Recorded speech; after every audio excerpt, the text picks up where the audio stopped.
Hey everybody, Attorney Nathan Sweet here with the Catholic American, coming to you after a great long day of work here in the North Carolina judicial system.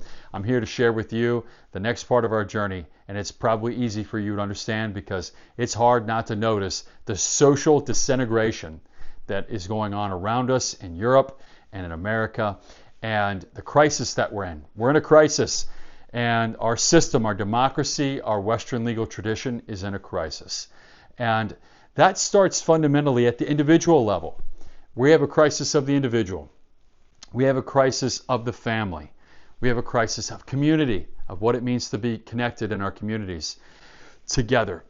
And we have a crisis of faith.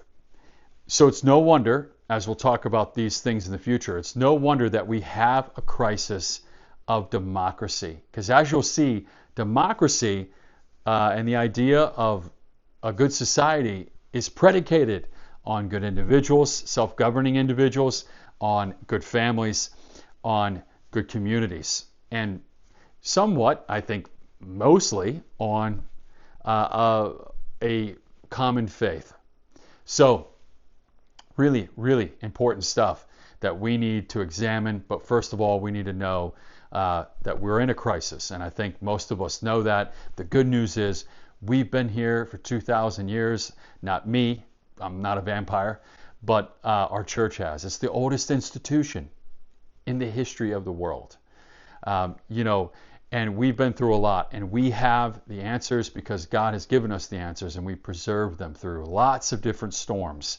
And so we're going to go through that. How do we preserve this for our kids and our children's children? And how do we be that relay in the race to the next generation and live faithfully in our time?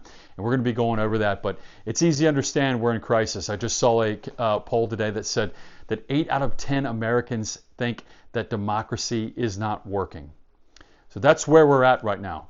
So we're needed more than ever, and we need to share the good news more than ever. And we need to understand, therefore, where we came from to do that better and to hold people accountable.